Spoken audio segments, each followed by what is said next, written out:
Good morning, and thank you for being here today. My name is Gabriela Garza Canales, and I am the music director of the Poulsbo Community Orchestra. I want to welcome you to our first community event of the season, the virtual instrument petting zoo. From now until December, we will be hosting one virtual event per month, all with a different theme, and we hope you can join us for all of them. I want to take a minute to thank the members of the Poulsbo Community Orchestra that will be presenting today. They certainly did a lot of work preparing the presentations, and we hope you enjoy it. I also want to thank to our recently appointed Executive Director, Joel Walgreen, for his continued support, and to the co-founder and president, Blake Yarbrough, and the board of directors for making this event possible. This event will be approximately 1 hour long. Throughout the event, we please ask you to keep your microphones muted. You may choose to have your camera on or off, and that is completely optional. We please ask you that if you have any comments, or for example, if you wish to express how much you liked a certain presentation, use the chat to do so, and never use your microphone. I will be monitoring the chat and taking notes of your comments. Lastly, please notice that at any time, you can change the view on your screen to either have a gallery view in which you can see everyone, or to active speaker view, which will show you only the person who is currently speaking. All right, so without further ado, let me introduce you to our first guest today, representing the strings section, Harlan Harris. Harlan is a third-year resident of Poulsbo who moved here from Bordeaux. He is a program manager at Microsoft and a member of the Poulsbo Rotary Club. Harlan started playing the violin as a young boy, taking after his dad, and he loves the community of orchestra players and music fans. Harlan, the floor is all yours. Thank you, Maestra. Pleasure to be here and welcome everybody to the petting zoo. I'm here to represent the string section. I am a violinist. I have a violin, but the string section is vast. Almost all the strings look exactly like this, but in different sizes. It's kind of like a choir where you have vocalists whose ranges have different sizes. So we have violins like the sopranos, we have violas like the altos, and the viola is slightly larger. We have cellos like the tenors, and the cellos is even larger, so big that it has to be sat on the floor instead of under your chin. And the bass, which is gigantic, which has the lowest notes, and you've got to stand up to play that one. Now, the string section is the highest in population by volume, and mostly because our relative sound is small. Unlike horns that you'll see later on have lengths of tubing and bells to amplify the sound, the violin section, the string section, has a little bit of space between the top and the bottom of the violin and tiny little holes that our sound comes out of. So we need lots of us just to keep up. Many of you may not have been able to see a violin up close or one of these string instruments up close. So I'm just going to walk you through the parts of the violin. There is the very, very tip top, which is the scroll, which does nothing but make the violin pretty. And it also holds the section here where the pegs are kept. And the pegs are what we use to tune the violin, which basically makes the strings tighter or looser so that the pitch changes.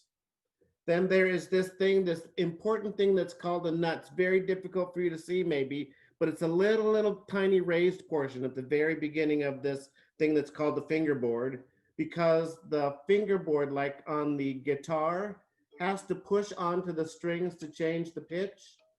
And so in order to raise the strings above the fingerboard, that nut gives me just a little bit of space so I can change the pitch. In the middle of the violin is the thing that's called the bridge. And here is where the strings get connected. And this is really where the length of the string and the pitch is set. Ooh, there it is. And then the rest of this thing is the tail piece of the nut, which basically holds the string together. So this one little hole back here and all of these things up here are what produce the sound, or at least make the violin able to make sound. Now, this is all an art form. The pretty at the top is because artists like to make pretty things. But when you think about people like Stradivarius, who are famous for making violins, what makes a violin so particularly good is the exact piece of wood that is chosen and how that piece of wood vibrates. And the violin makers carve and make parts thick and other parts thin to make sure that the vibrations are perfect. And then they put it together with just the right kind of glue, and they put just the right kind of finish on it. So all the parts of the art of a violin are part of what makes a good violin sound good. But of course, without a player, a violin would be silent. So I'll talk about how the violin player makes a sound. For all instruments, actually for all things that you hear, sound is about the vibrations in the air. And so wind instruments make their vibrations started by the mouth. Percussion instruments make their sound initiated by hands and mallets and sticks. And string instruments make their sound by the drawing of the bow against the strings. Now, what's interesting about the violin is it requires so many parts of the body working in concert. So the first thing is you have to store the violin somewhere so you can make all the other things work. So we've got to put the thing under our chin. There's a chin rest. There's sometimes an extra shoulder rest so that I can fit the space between my neck and my chin and hold on to the violin, because my hands have got to do stuff. And so holding on to the violin gives my hands an opportunity to do stuff. The first thing is that we learn as violins is the right hand, the right arm. And actually nearly every part of the right arm does something specific to make a good sound.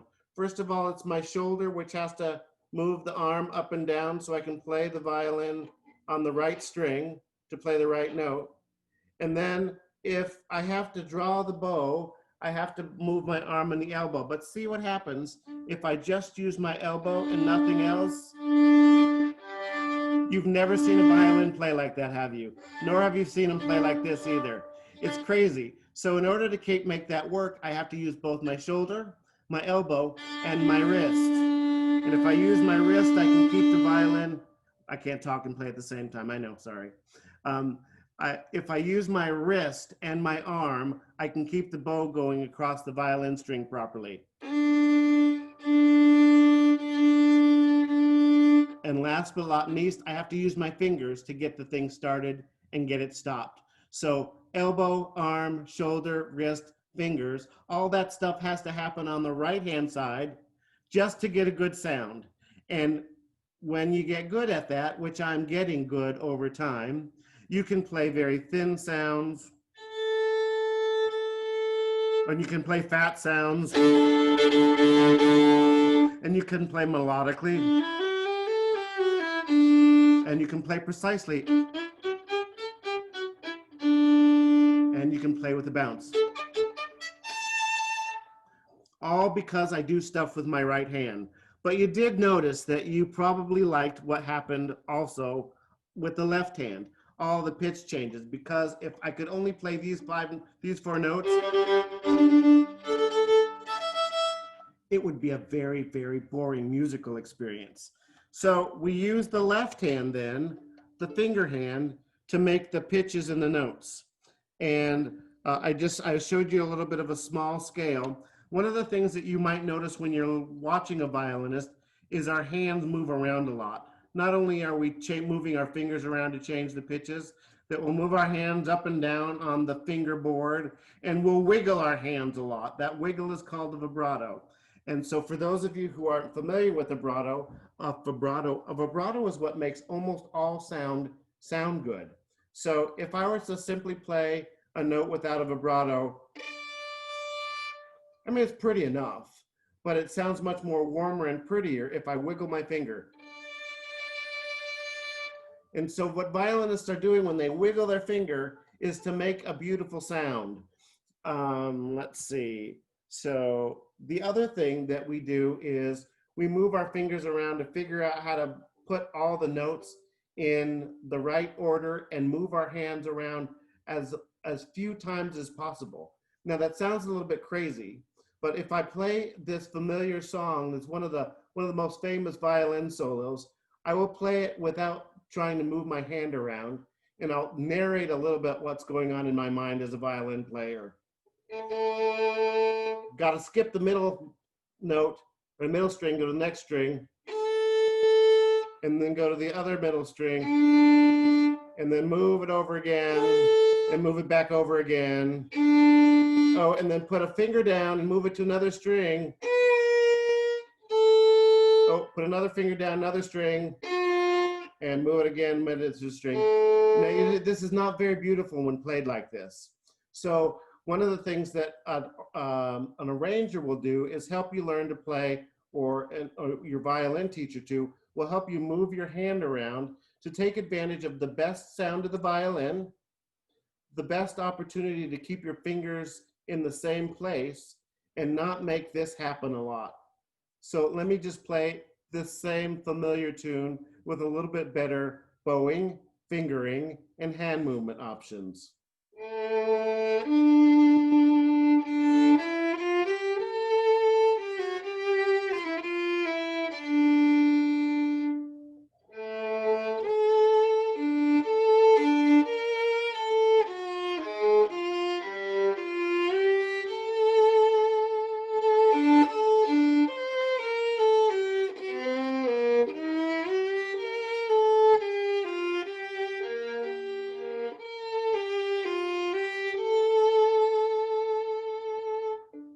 And that is how you play prettier than you used to play, without moving the hand around, taking advantage of the best aspects of the violin. Gabby? Thank you, Harlan. That was a wonderful presentation, and thank you for that lovely excerpt. Very important to understand everything that every instrumentalist do. I think there's much more than what we think, and thank you for demonstrating that. All right, so we're gonna move on now to the Woodwinds section. Quick fun fact. So in the orchestral score, meaning the score that has written all of the parts of the orchestra, the instruments are typically listed in this order from top to bottom. So you have the flutes and the oboes, clarinet, bassoon, French horn, trumpet, trombone, tuba, percussion, and then we have the strings. And since we already heard and learned about the strings, we're gonna introduce you now to the woodwind family. And our guest artist today is Clarice Nash. Clarice is principal oboist and a charter member of the Poulsbo Community Orchestra. Her primary instrument I said that wrong. Her primary instrument is the flute, which she has played since 6th grade. Over the last couple of decades, she has added clarinet, oboe, and saxophones to her repertoire, often playing for local community theater groups. In addition to PCO, she is an active member of Hometown Band, Music Capelle Leavenworth, and Rude and Unprofessional, a 10-piece swing band. Clarice is also a retired family nurse practitioner. Clarice, please talk to us about the Woodwinds family. Good morning. The Woodwinds are a class of instruments that are named such because at some point they were all made of wood. Today, with our plastics and our synthetic things, they may be made even from plastic. In history, they were made from bone, stone, clay, reeds. The flute itself is one of the most recent, not the oldest instrument in recorded history. While the percussion probably beat us out, the reeds, the flute was found 45,000 years ago, and it was made out of a swan or a vulture, a large bird wing. And the interesting thing about that instrument was that it was pitched in an almost perfect pentatonic scale, which is the Chinese scale if you're not a scales. But the only reason that you would have an instrument that had that perfect of a pitch was because it was made to play with other instruments. The shepherd's flutes and flutes out in the field by itself, it didn't matter what pitch it was in. But that instrument is noted because of that perfect scale. For the actual, this is a, go back this way. Probably you are more familiar with this transverse flute. They're typically made of silver, but can also be made of glass, wood, platinum, gold. And they began to be played in a transverse mode, except versus the up and down one. And a gentleman named Theopold Bohm, or perhaps is Bohm, I think that's the German pronunciation, is the one that presented a mathematical formula to determine exactly where the tone holes belong to get the pitch that you want. And they've used this system in almost all of the woodwinds in one variety of another. And so the 1x1 key, it's developed into this instrument. I'll play just a short little bit from Bizet.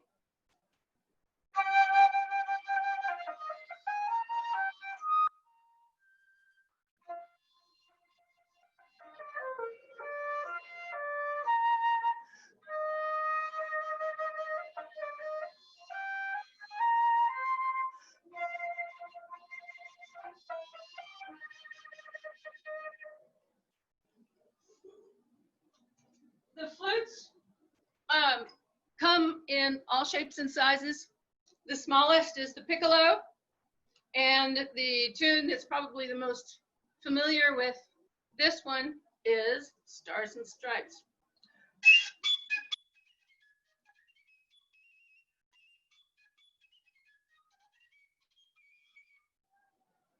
Flutes come, the whole family includes alto flute, bass flute, a contrabass flute, which is about 8 feet tall and looks like a giant 4, stands on the floor. And most people in history have played flute in the past: George Washington, James Madison, and Leonardo da Vinci. Excuse me just a minute.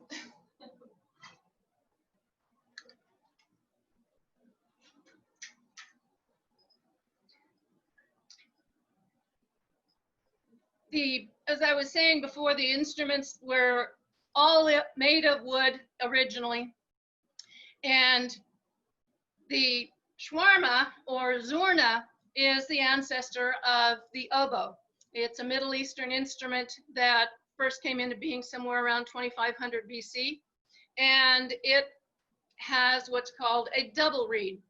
Basically, it's made by taking 2 pieces of reed, slapping them together, binding them, opening the bottom so that it makes the air vibrate. And you put that wonderful sounding thing on some sort of instrument, long tube, and hopefully you get some noise out of it.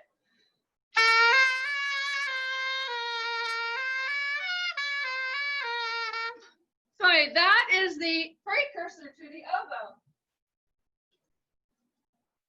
It has made a lot of changes across the centuries as well, going from basically no reeds to all of these.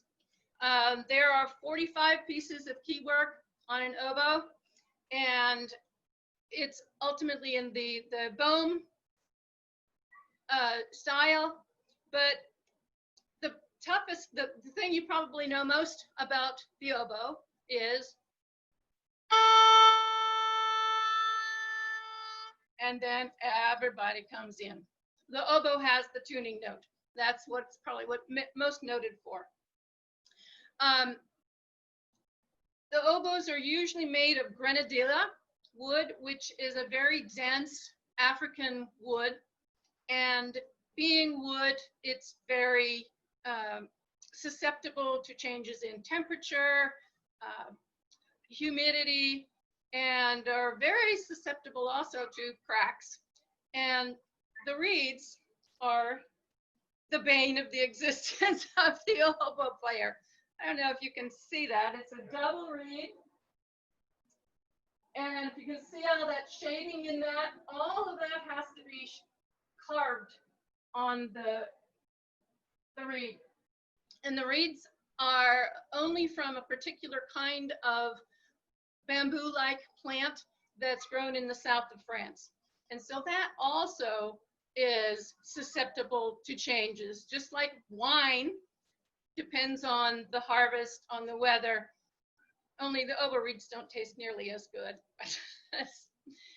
But again, it's very, you have to, each instrument has to have the reed tuned to it and made so that it will play all the notes in tune. And then each person has to have that reed altered to fit their embouchure and their way of playing. And so it's a really complicated process. And that, although the League of American Orchestras says that the reason that the pitch comes from the oboe is that the pitch is secure and its penetrating sound makes it ideal for tuning. Basically, you can't tune it. So there, everybody has to tune to the oboe. The next one that I'll talk about, I was going to play a little bit from Gabriel's oboe. Gabriel's oboe comes from the movie The Mission from 1984, and it seems to be one of the more popular, well-known oboe solos.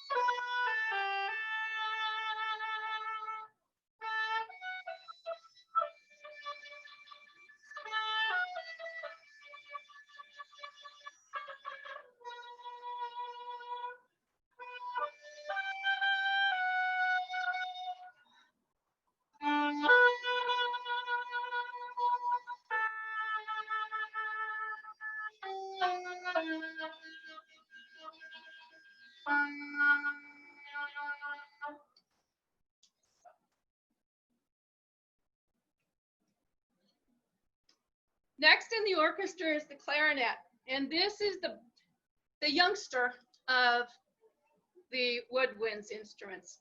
While the oboes got thousands of years of history, and so does the flute, the clarinet was just invented in the 1700s, but didn't really become playable until the 1800s, when they switched it again over to the boom system. But the clarinet is also set up with a 12-note range. All the other woodwinds are an octave. So basically, if you finger a D, and the next octave, it's pretty much going to be a D, and the next octave, it's going to be very similar to that. But with the clarinet, you finger a G, and then a G, and then a G, and then a G. So every octave has different fingerings. And so it can be difficult to learn for some people. But it has a beautiful sound, and it has been incorporated into many, many concert classical pieces. Mozart wrote one of the most beautiful clarinet concertos known to man. And but it's also big in jazz. And let's see if I can do this here. This is not my main instrument. You will recognize this song.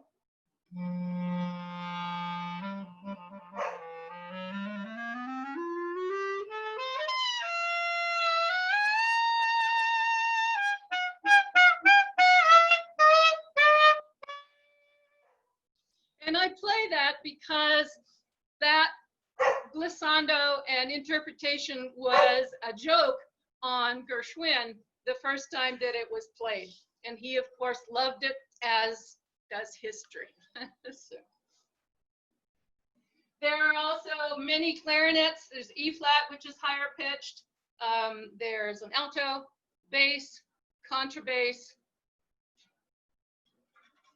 And the next is the bassoon. I have one of these. That's about all I can do with it. Maybe not even that much. It's got lots of parts.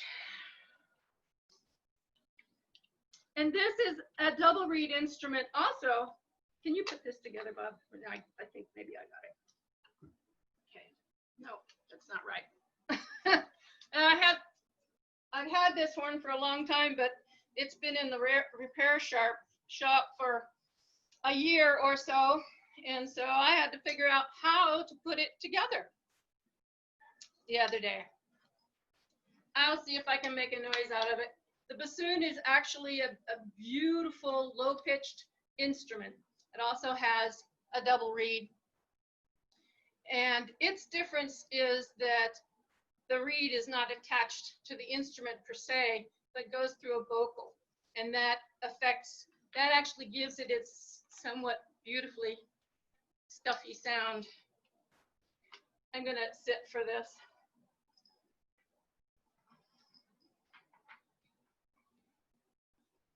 And I might go out of view for a second, but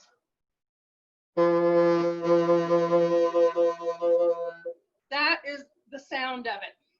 Just an open hole. And let's see what else I got on this. Yeah, the bassoon is French, is where it was invented. And it was originally called a fagotto, which means a bunch of bound sticks. Oh, that's what it, Bob, bring it back. I wanted to explain that one thing. The interesting thing to me about the oboe is the air, or the bassoon. The air goes in here through the vocal. Hold the top of it for me. Down this way, back up this way, and out the top. And because it's such a long wooden tube, that's why it has such that beautiful sound to it. Okay. That one is probably the most well-known piece in that is the Decca's Sorcerer's Apprentice from Fantasia. So,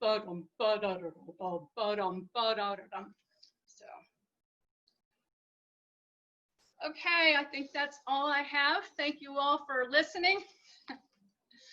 I hope you enjoy the rest of the program. Thank you, Clarice. So Clarice is the first oboe of our Poulsbo Community Orchestra, and as you can tell, she's also really knowledgeable about the entire Woodwind family. And thank you for playing that opening of Rhapsody in Blue. Wonderful. All right, so we're gonna move on now to the brass instruments. So the brass instruments were originally outdoor instruments used for hunting and military functions, church fanfares, and announcements of events.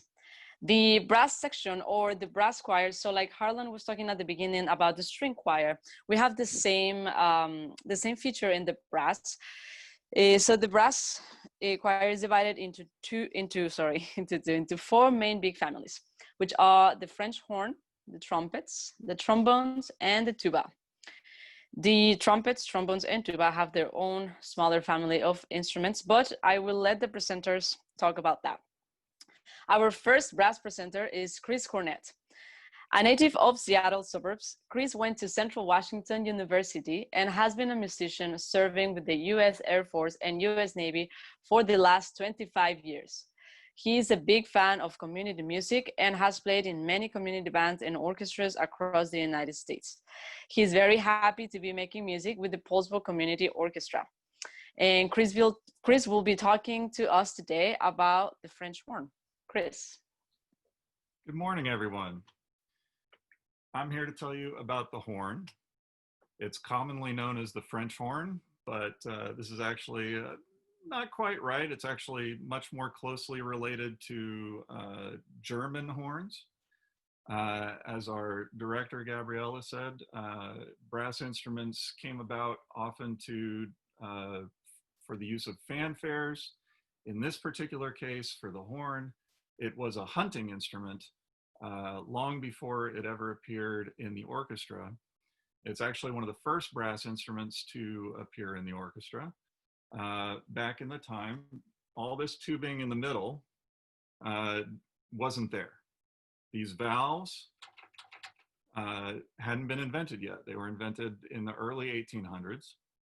And the horn was just a circular wrap of tubing ending in a bell that was carried over the arm like this as a hunter would ride on their horse to hunt the fox or the boar or whatever else they were going after, and they would use the horn to communicate with the other hunters because often they'd be spread out over a very wide area and the sound would carry quite well.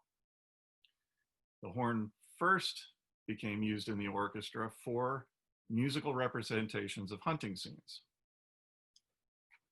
Now, without the valves and a way to manipulate the pitch, brass instruments are limited to a certain number of notes.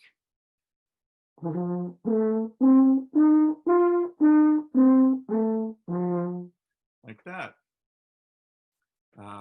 But over time, horn players figured out that if they moved their hand inside the bell from open to closed, they could adjust that pitch.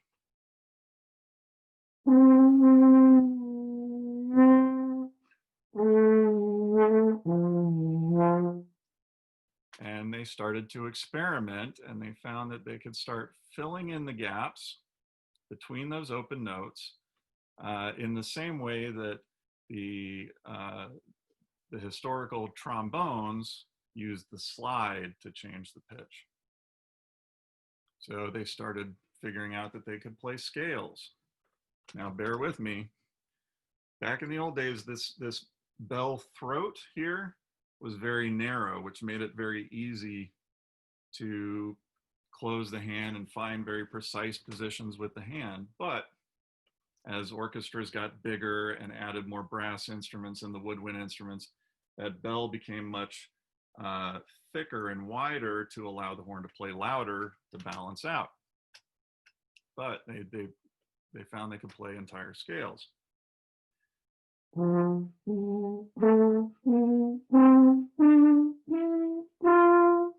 Like that.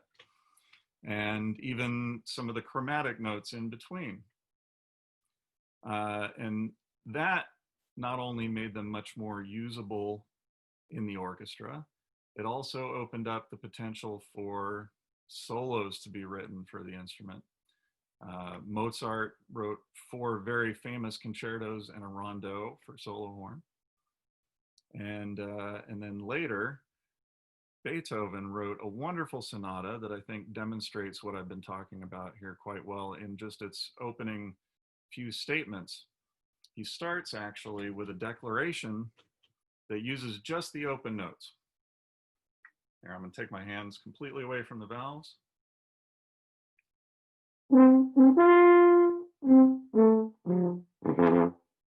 Like that. Then he introduces just a couple of stopped notes.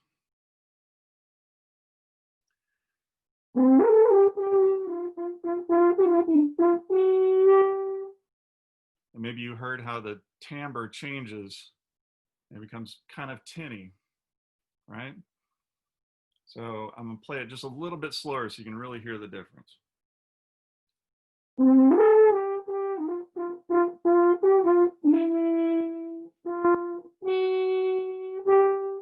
Right, pretty big difference. Those stop notes may not sound as nice to some people. But composers got really good at, once they learned the horn, they got pretty good at putting them in the right places to create tension, or on unimportant notes. Now later, as I said, in the early 1800s, the valves became invented, and they experimented for several decades actually with different combinations of or arrangements of how to get this to work just the way it did. And by the time we get to composers like Strauss, Richard Strauss, Mahler, you know, many of the great late romantics, this was all very well developed, and they had figured out exactly how they wanted to do it. And it changed how we even go back to those old solos, where using the valves makes the tone more consistent, the intonation more accurate, and even gives us more facility to play faster, because we're not limited by the speed at which our hand can move back and forth. So again, coming back to the Beethoven.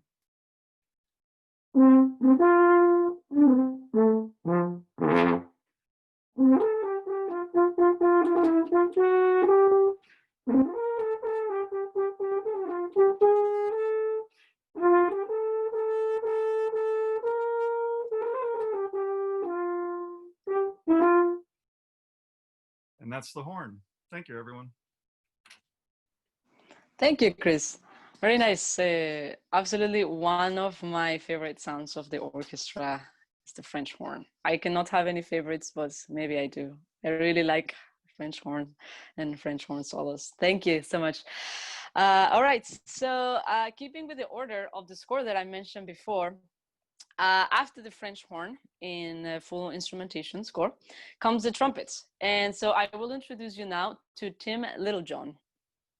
Tim played trumpet for 12 years through school and college. Even though he always loved playing, he stopped playing for 47 years. He is now in his 5th year as a comeback player. Tim plays in the Poulsbo Community Orchestra and the hometown band in Silverdale. He's also involved with dance and jazz music and hosts a monthly trumpet salon based on trumpet quarter music and chit-chat. In addition to the trumpet, Tim also plays the cornet and the flugelhorn. He believes all musicians have their inspiring musical heroes, and he does as well. He also believes that despite life's distractions like school, work, and family, the people and musicians of all ages that share music in their local groups, they all come to rehearsals and concerts because they love to play music. And that is what inspires him. Tim, please tell us about the trumpet family.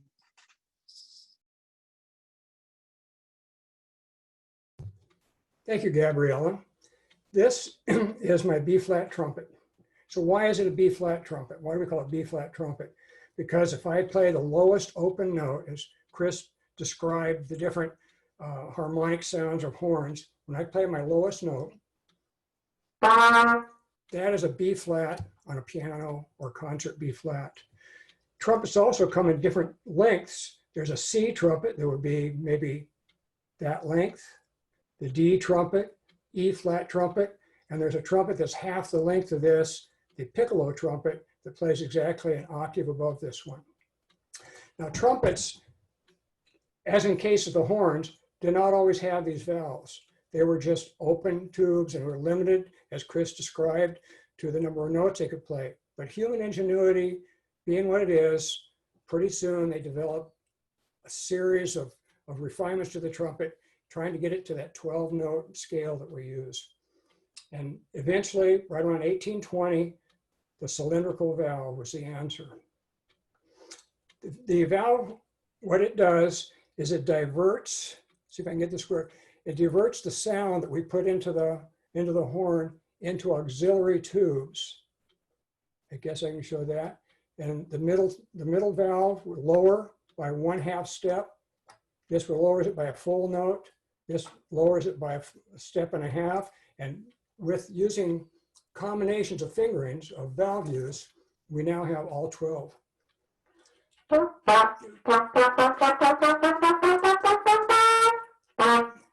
We can play in any key, any note with the trumpet today. Well, the trumpet is capable of, it's a very diverse horn. It's capable of a number of different styles of playing. It's a powerful horn. It can sound out above the orchestra. It has delicacy. It's also sweet too. I'd like to play an example of its power. This is a piece that we're working on in the orchestra by Mendelssohn, and it's the Hebrides Overture. And when the trumpets come in, they come in softly at first, but when they come in,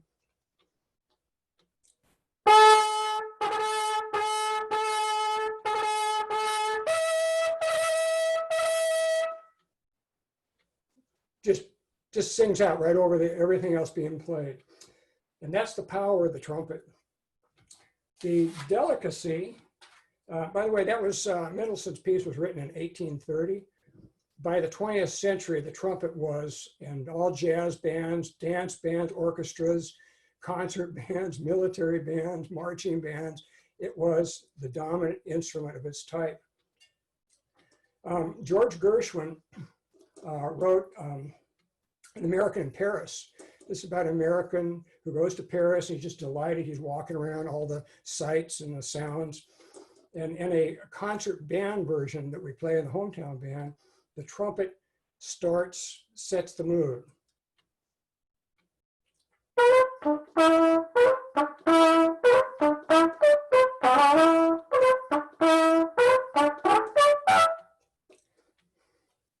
Very delicate playing. Then later in that same piece, the American gets homesick.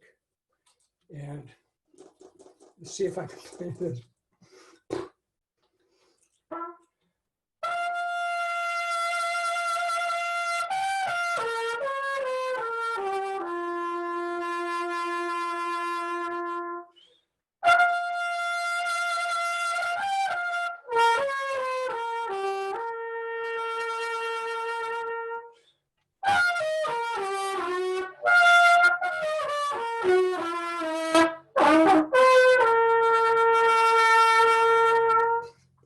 Well, I missed a few notes there, but I think you get the drift of that. So it has sweetness, it has power, it has delicacy. The trumpet is not just the voice that you hear coming out of this bell. Most trumpet players carry with them mutes, and I'm going to demonstrate the mutes. This is a straight mute, and these mutes are all designed to affect the volume and the sound of the trumpet, basically its voice. I'm going to play just a couple of measures from American in Paris again, which is a muted part.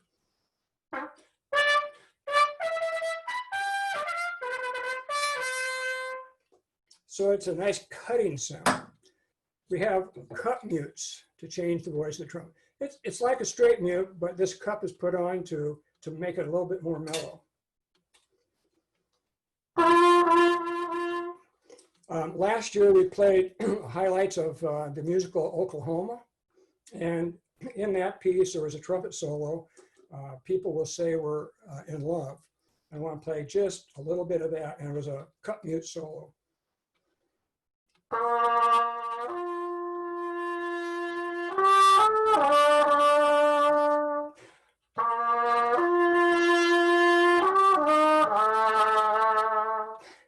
And that is the sound of the cup mute. Trumpet players also play with this, the dreaded Harman mute. It cuts back our volume by 90%, but it has such an interesting sound. It's not used in orchestral, or really not very often in band, mostly a jazz or a small group, and it's commonly is through a microphone, so you can actually hear it. But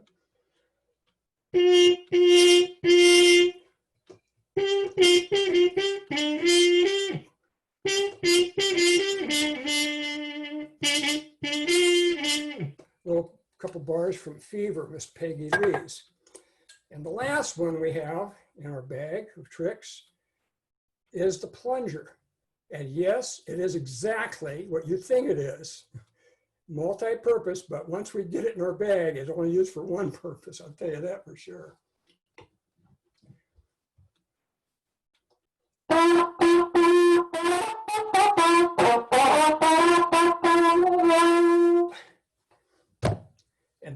is the B flat trumpet, and all of its voices, and I love playing it.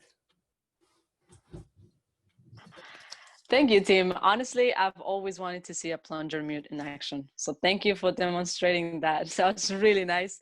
And also, if you notice, Tim played with a very nice vibrato. So if you remember Harlan's presentation at the beginning, when he talked to us about vibrato on the string, wind and brass instruments can also produce some winds and brass instruments can also produce vibrato, and we could hear it in Tim's playing today. All right, a little reminder for the audience, if you want to tell us maybe how much you like certain presentation, of wants to say hi to us, please use the chat.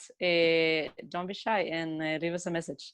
All right, so we're gonna move on now to the trombone section. And for that, Team Eaves will be telling us some fascinating facts about the trombones. Tim was encouraged to play the trombone 60 years ago because his 5th grade music teacher said that he had long arms and a good ear. Tim played through junior high, high school, and college in bands, marching bands, orchestras, dance bands, and jazz bands. He put the horn away for 40 years, but he was encouraged to take up playing again after attending a Poulsbo Community Orchestra concert in December of 2016. And he is really happy that he did. Tim, please tell us a little bit about the trombone.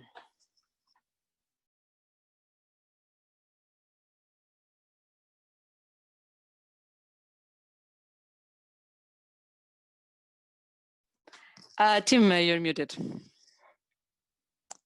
This is the thing with Zoom, you know. Hello? Never know. Thank you.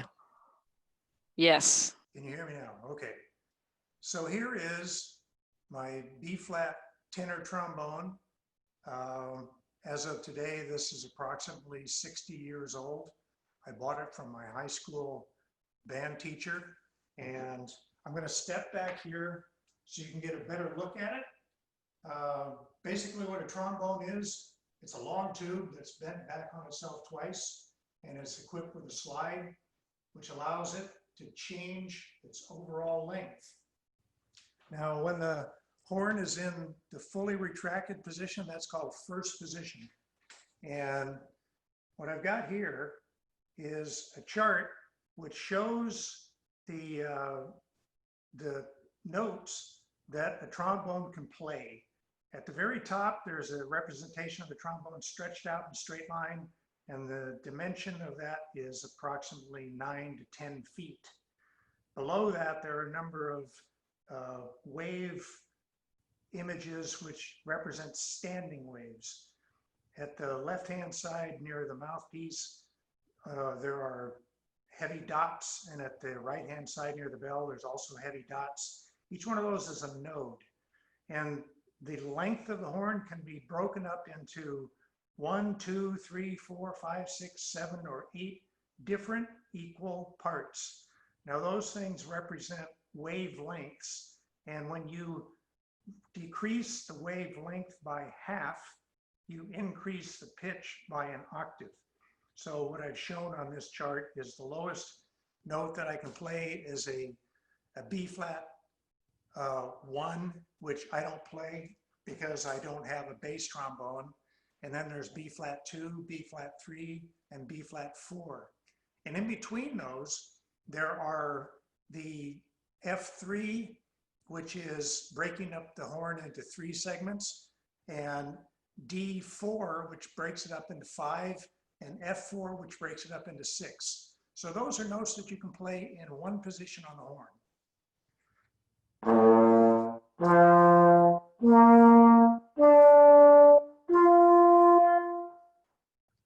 Now, it wouldn't be very useful. You could do bugle calls with a horn like that, but it wouldn't be very useful for playing music if you couldn't fill in all the blanks between the notes. And one of the things that occurs is that as you have the horn in one position, there are actually 7 positions of the slide.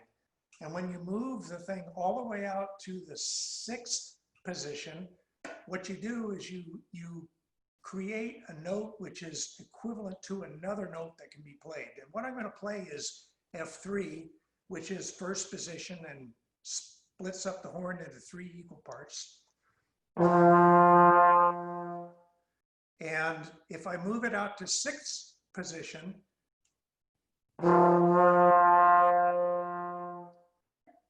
the horn is longer by 40 inches, but I'm breaking up the sound into 4 parts, so that 1/4 of 40 inches longer is equal to 1/3 of first position. So that's how you break this thing up and get all of the notes to fill in between the B flat and the F and the F and the D and the D and the F. You have actually 7 positions, because if you didn't, you would miss 1 note in the chromatic scale that's kind of necessary for many pieces, which is B natural, between B flat 2 and C2. So at any rate, when you play these notes, again, you can play a lot of notes in first position, and I'm going to play Name That Tune with some of the notes that you can play in first position, and see whether or not you can tell what I'm playing.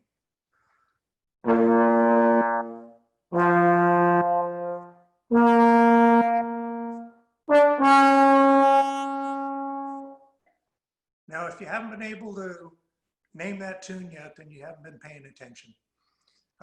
One of the things that is possible to do with the horn is to play all of these notes, but you can play alternate positions, like I demonstrated F. And you can play other notes in alternate positions, which makes it somewhat easier to play certain compositions, because one of the things that's very difficult to do is move from 7th position all the way out to first position. And I think that composers did a lot of composing in that range from B flat to B natural, because they just wanted to see how good these trombones were at moving the slide really quickly. At any rate, moving from dividing the horn into 3 parts and 4 parts and 5 parts and 6 parts, I'm going to play a little selection now, which I chose. It's not an orchestral piece, but it's a piece that means very, very much to me. And it'll demonstrate moving the slide and changing the pitch and creating a melody with the horn.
I played that song because it's very special to me and special to my wife of 50 years and 8 days, Karen.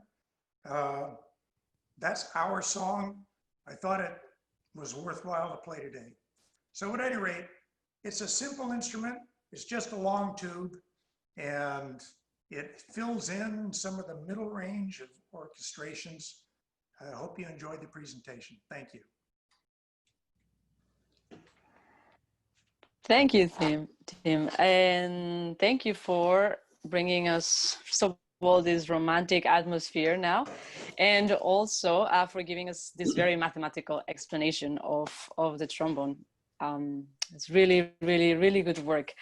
Thank you to some of our audience that has been putting some comments here. Anne, thank you so much. Sydney, Donna, and of course our members from the Poulsbo who are commenting as we go. Thank you so much for your attention and for staying with us. All right, so I lost my place in my speech. Okay, so we move on now to the lowest voice of the brass choir, the tuba.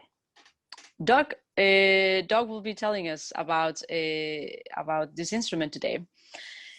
So Doug Murray is the orchestra's principal tubist as well as its personal manager. In the latter role, he is responsible for recruiting and retaining qualified musicians. When he could not find a tubist to play in the Poulsbo last concert season, he transitioned to the tuba after having played the euphonium with the orchestra for the previous 5 years. So Doug, please share with us a bit more about this fascinating instrument. Thank you, Maestra. Tubas are kind of unique in that they're the largest instrument in the brass family. They're also the youngest members, being invented more than 200 years after the other brass instruments. Tubing lengths range from 9 to 18 feet, or approximately 3 times longer than the trumpet and twice as long as the trombone, which means it can play very low notes. The only other instruments which can play as low as a tuba are the contrabassoon and the string bass. While full-size orchestra tubas weigh 25 to 35 pounds, my E-flat marching tuba is a lightweight at just 20 pounds. The tuba is played exactly the same way as other brass instruments. The sound starts with buzzing lips into a mouthpiece such as this. That focuses the sound. And then the instrument's tubing amplifies the sound.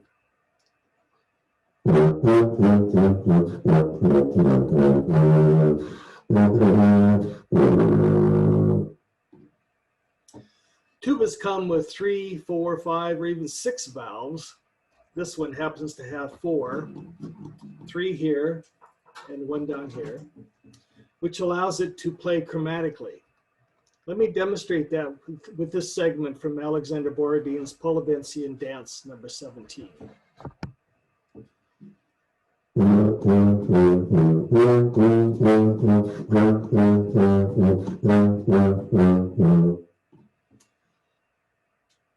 Like percussion instruments, the tuba's role in the orchestra is largely supportive. Sometimes composers use the tuba to provide depth to an orchestra's sound, or they write scary parts for the tuba, like Hector Berlioz did in his Symphonie Fantastique. This little segment I'm about to play is called Dies Irae, which translates as the Day of Wrath.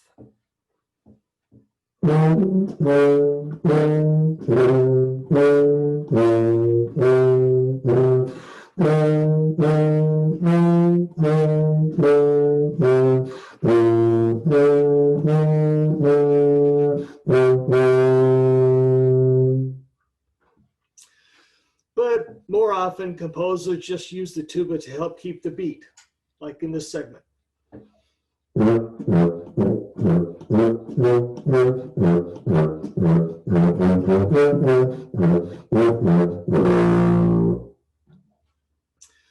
There aren't a lot of solo pieces composed for the tuba, but any melody can be transposed to be played on it. Here's a simple tune you may recognize.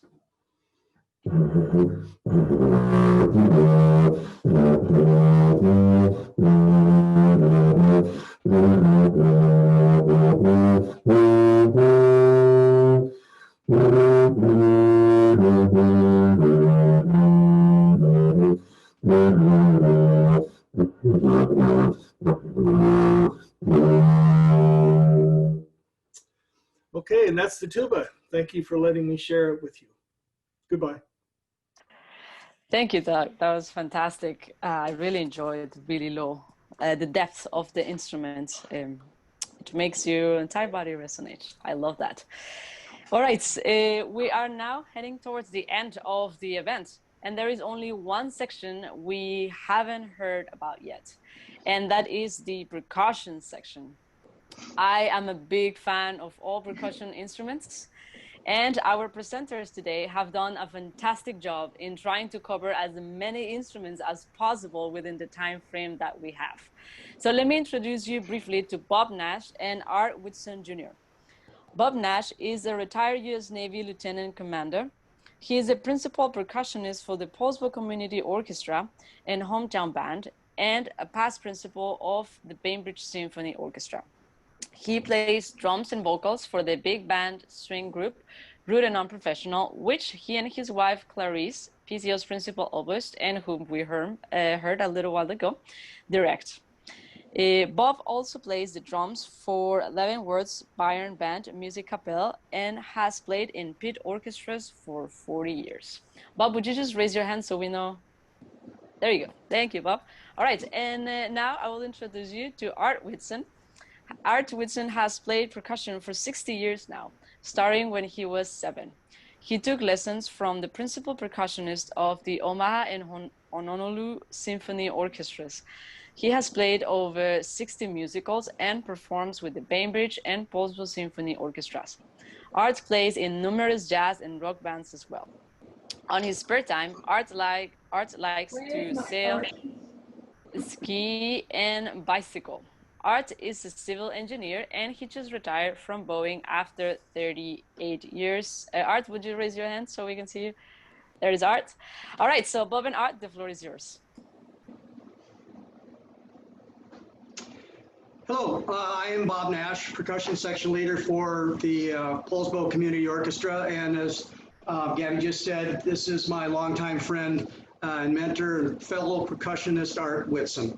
In the last couple of decades, we've collaborated together in 2 orchestras, a bunch of bands, and at least 3 dozen musicals together. Art and I are going to present the percussion section for the orchestra. It's believed that the percussion instruments are probably the first musical instruments used by early man. Things like 6-on-6 and sticks on rocks, and etc. were probably the very first instruments played by man.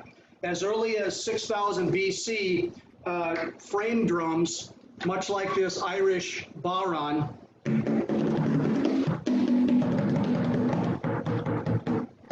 were being played, or made with animal skins, were being played in areas all over the world with Neolithic cultures from Africa, Asia, and Europe.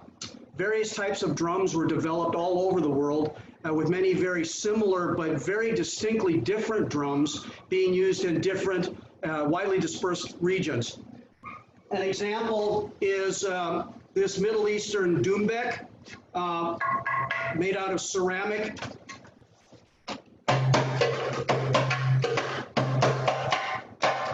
With very high-pitched sound, very crisp and clear, as opposed to the djembe, which is designed in Africa, with its very deep, resonant tones.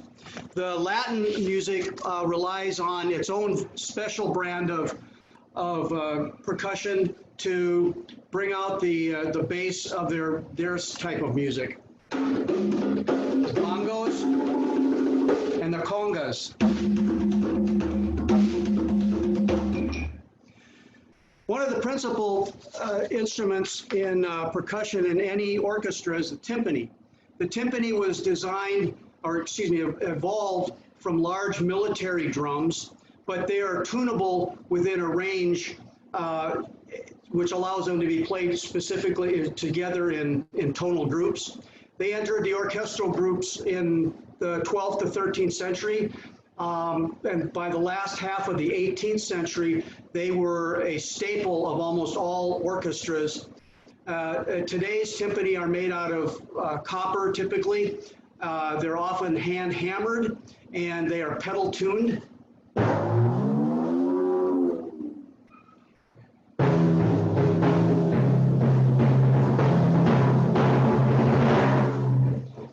The timpani is used in many ensembles besides orchestras, including concert bands, marching bands. They're used in musicals, and even some rock bands are using timpani now. Okay, the battery section of the percussion section includes the snare drum,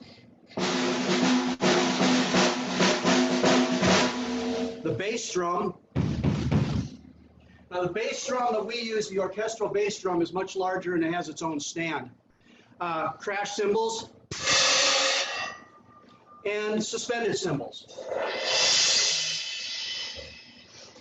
The snare drum evolved from the military field drum, and it has two heads. The top is called the batter head, and the bottom, where the snare resides, is called the snare head. They were originally introduced about the 14th century, with the original snares on the bottom being made out of rope. The first modern metal strainer type snares that we have were introduced in the 1900s, early 1900s, and they came along about the same time as foot pedals for playing drums and the hi-hats.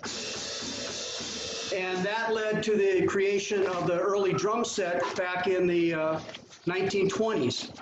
And most of you are familiar with with drum sets, also known as drum kits or trap sets, used in all kinds of different types of music. Art's going to demonstrate a few different styles. Philosophy, a little bit of jazz.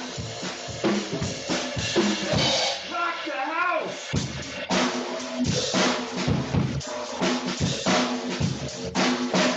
Let's get funky! Let's funk it up. Yeah. Next, we're going to move on to mallet instruments. Okay, mallet instruments are a slight departure from other types of percussion instruments in that while they're still struck like other percussion instruments, they have a specific note or tune that they're tuned to. And I think the way that these things got started, this is a guess, but I think this is how they started. The first one was really boring, okay? Then it moved on to getting a little bit better, but not much pizzazz. So we put a bunch of those together and we ended up getting tempo blocks.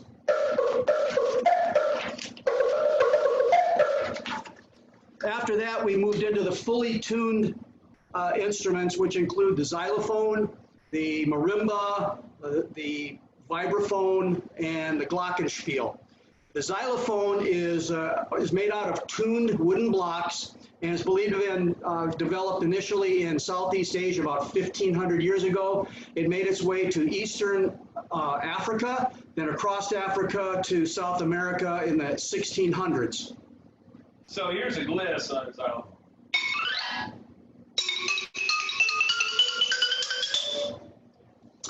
The modern marimba is an offshoot of the xylophone. It was designed in the late 1800s, and it has resonator tubes that are attached to the bars, and the resonator tubes are allowed to give it greater volume, and they normally cover between 3 and 5 octaves. This is what a marimba sounds like.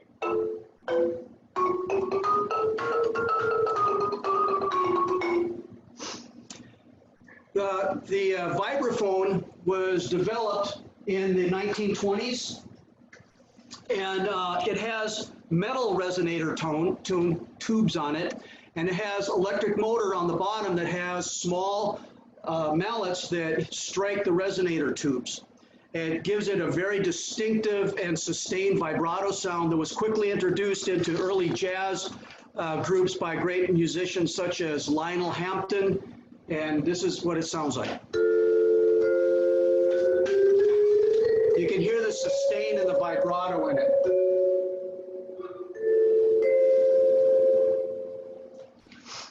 The glockenspiel, which in German means bell play, was developed in the Middle Ages and was originally designed as a group of tuned bells that were played by several people. By the 17th century, these bells were replaced with metal bars so they could be played. You can see the marching band has a lyre, and that's basically a vertical glockenspiel. The first composer to write for the glockenspiel in an orchestral setting was George Friedrich Handel in 1739.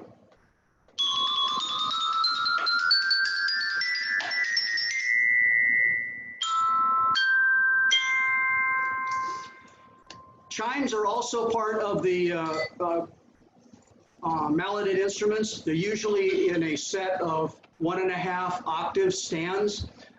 Time and space didn't allow us to bring one of ours over, but this is what it sounds like.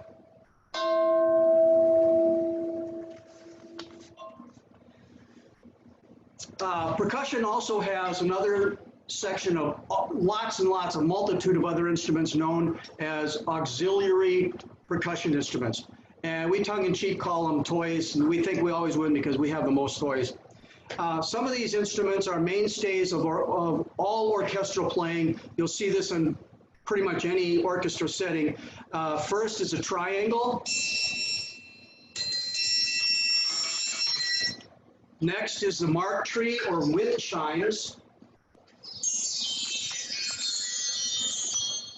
Next is a tambourine.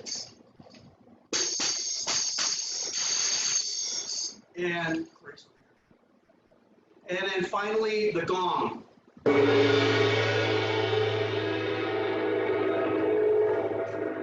could let that go for about 15 minutes, but we'd run out of time. Other auxiliary instruments that are closely associated with specific genre of music, such as Latin rhythm, which rely heavily on these percussive sounds to drive their high energy songs. The whimero, the cabasa, the shakers or marimba or maracas, the apago bells,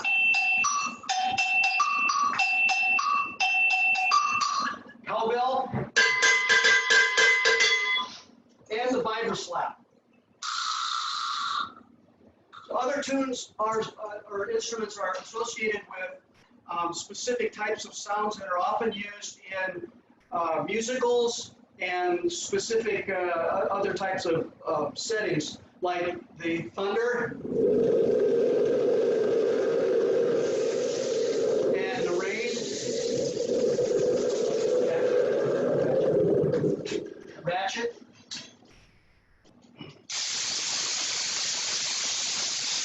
the ever popular vibrato,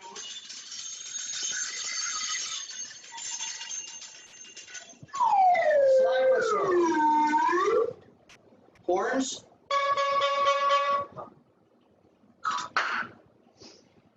and you can't play Anderson's sleigh bells without sleigh bells.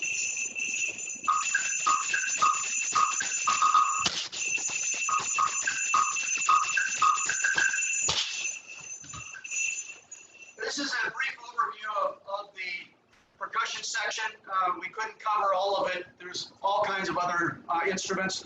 We hope that you enjoyed the presentation. We hope you get an opportunity to see us at the PCO in the near future. Thank you.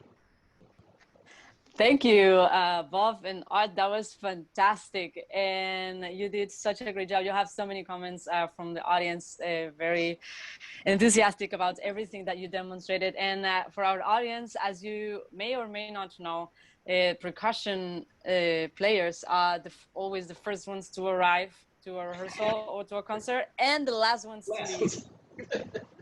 Every time. So as you can tell, these guys did a fantastic job covering a lot of instruments and putting them in the living room. So bravo to you both. All right. So we have reached the end of our virtual instrument petting zoo. For those of you who entered the presentation a little bit later after the introduction, my name is Gabriela Garza and I am the music director of the Poulsbo Community Orchestra. I want to thank one more time to each of the presenters for their time and effort, and I want to thank you, our audience, for virtually meeting with us today. We really hope you enjoy this event, and we hope to see you in our next event titled Music Macabre on Friday, October 30th at 7 p.m. More details about that event will be coming up soon on our Facebook page, which I have labeled in the chat as page number 1. It's www.facebook.com/Poulsbo Community Orchestra. Lastly, I would like to kindly ask you that if you enjoy this event and if it's within your possibilities, if you can please visit what I listed in the chat as page number 2 and contribute to the orchestra with a donation of your choice. The funds that we receive from your donations will help us keep making possible events like this, which more importantly connects us all, the orchestra and the community. Let me just open the chat here real quickly. Thank you all for your comments. Yes, so we will keep more events. Really fun, really fun. So we hope to see you, and we will have some more interactive events for you. So thank you for your time, and thank you for coming here today.